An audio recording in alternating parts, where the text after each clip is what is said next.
7 ஜென்ம பாவங்களை போக்கும் மாசி மகம். வாங்க இந்த பதிவின் மூலம் நாம் காணலாம். மாசி மகம் என்பது பித்ரு தோஷங்களையும் நம் தடைகளையும் நீக்கும் புனித நாளாகும். இந்த மாசிமகம் மிக மிக சிறப்பு வாய்ந்த புண்ணிய தினமாகும். மாசிமகம் அன்று ஆறு, கடல், குளம் ஆகிய நீர்நிலைகளில் கூட புண்ணிய நதியாகிய கங்கையும் கலந்திருப்பதாக நம்பிக்கை உள்ளது. மாசி மகம் அன்று புனித நீராடினால் 7 ஜென்ம பாவங்கள் கூட அடியோடு நீங்கும் என்பது ஐதீகம். தமிழ் மாதங்கள் ஒவ்வொன்றும் ஒவ்வொரு விதத்தில் சிறப்பு வாய்ந்தது. அதிலும் மிகவும் விசேஷமானதாக பார்க்கப்படுவது மாசி மாதம். இந்த மாதம் முழுவதும் கடலாடும் மாதம் என்றும் தீர்த்தமாடும் மாதம் என்றும் சொல்வார்கள். மாசி மாதத்தில் வரும் பௌர்ணமியுடன் கூடிய மக நட்சத்திர நாள்தான் மாசி மகம். இந்நாளில் இந்துக்கள் விரதமிருந்து வழிபடுவர். மாசி மகத்தன்று கடல், குளம், ஆறு ஆகிய நீர்நிலைகளில் கூட புண்ணிய நதியாகிய கங்கையும் கலந்திருப்பதாக நம்பிக்கை உள்ளது. அது மட்டுமின்றி மாசி மகம் அன்று புனித நீராடல் 7 ஜென்ம பாவங்களை கூட அடியோடு போக்கும் என்பது ஐதீகம். சிம்ம ராசியில் குரு பயணம் செய்யும் போது மாசி மகம் நாளில் 12 ஆண்டுகளுக்கு ஒரு தடவை கும்பகோணத்தில் மகாமகம் கொண்டாடப்படுகிறது. இந்தியாவின் வடபகுதிகளில் இதனை கும்பமேளா என்பார்கள். ஜோதிட ரீதியாக பார்த்தால் கும்ப ராசியில் சூரியன் இருக்க மக நட்சத்திரத்தில் சந்திரன் சஞ்சரிக்கும் நாளில் பௌர்ணமி வரும். இந்த பௌர்ணமி திருநாளைத்தான் மாசி மகம் என்று சொல்கிறோம். அதேபோல் கும்ப ராசியில் சூரியன் இருக்கும்போது சிம்மத்தில் சந்திரனும் குருபகவானும் இணைந்து இருந்தால் அது மகாமகம் என்று சொல்லப்படுகிறது.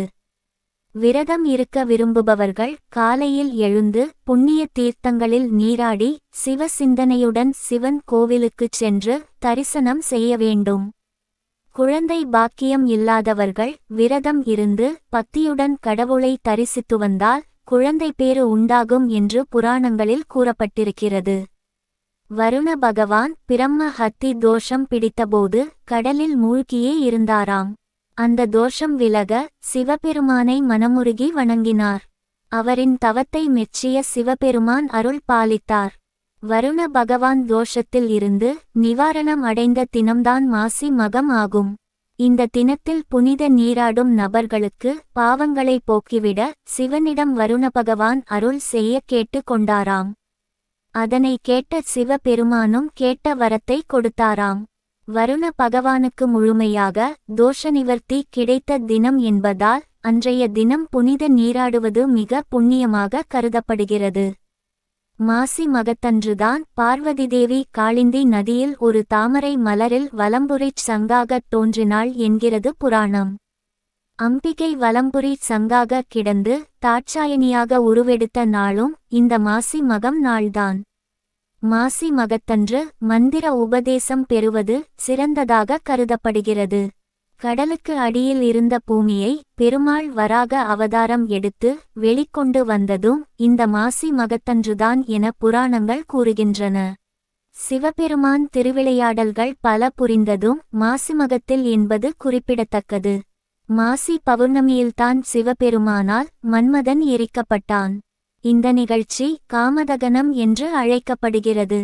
உயர்படிப்பு படிக்க விரும்புபவர்கள், ஆராய்ச்சி செய்ய விரும்புபவர்கள் மாசிமக நாளில் அவற்றை தொடங்கினால் அதில் சிறந்து விளங்கலாம். அன்னதானத்தின் பெருமைகளை உணர்த்துவதும் மாசி மகம்தான். மாசி மகத்தன்று நெல்லையப்பர் கோவில் பொற்றாமரை தீர்த்தத்தில் திருநாவுக்கரசருக்கு தெப்ப விழா நடத்துவர். இதற்கு அப்பர் தெப்பம் என பெயர். இந்த நாளில் பெருமாளையும் வழிபாடு செய்ய வேண்டும்.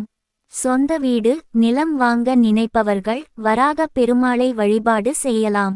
அதற்கு ஒரு கலச செம்பில் சுத்தமான நீர், பச்சை கற்பூரம், துளசி, வில்வம், விபூதி, மலர் போட்டு புனித நீராடலாம். இந்த நாளில் குலதெய்வத்திற்கு விளக்கேற்றியும் பூஜை செய்யலாம். ஆண் குழந்தை வேண்டுபவர்கள் அன்று விரதம் இருந்து முருகப்பெருமானை வணங்கி வேண்டிக் கொண்டால் ஆண் குழந்தை நிச்சயம் பிறக்கும் என்பது நம்பிக்கை. மாசி மகம் நாளில் அதிகாலை எழுந்து குளித்தபின் துளசியால் மகாவிஷ்ணுவை வழிபட்டால் வைகுண்டத்தில் இடம் கிடைக்கும். மாசி மகம் நாளில் அம்பிகையை குங்குமத்தால் அர்ச்சித்து வழிபடுபவர்களுக்கு இன்பமும் வெற்றியும் தேடி வரும். மாசி மகம் பித்ரு தோஷம் நீக்கும், தடைகள் நீக்கும் புனித நாளாகும். மாசி மகம் நாளில் புனித நீர் நிலைகளில் நீராடினால் புத்திர பாக்கியம் கிடைக்கும் என்றும் புராணங்கள் கூறுகின்றன. இந்த நாளில் முன்னோர்களுக்கு தர்ப்பணம் அளிப்பதால் 7 ஜென்ம பாவம் தீரும். மாசி மகம் நாளில் புனித நீராட முடியாதவர்கள் மாசி மக புராணம் படிக்கலாம் அல்லது கேட்கலாம். அதுவும் புண்ணியமே. மேலும் இதுபோன்ற ஆன்மீகம் சம்பந்தமான பதிவுகளைக் காண ஓம் சிவசக்தி ஆன்மீகம் எனும் நம்ம சேனலை மறக்காம சப்ஸ்கிரைப் பண்ணுங்க. நன்றி.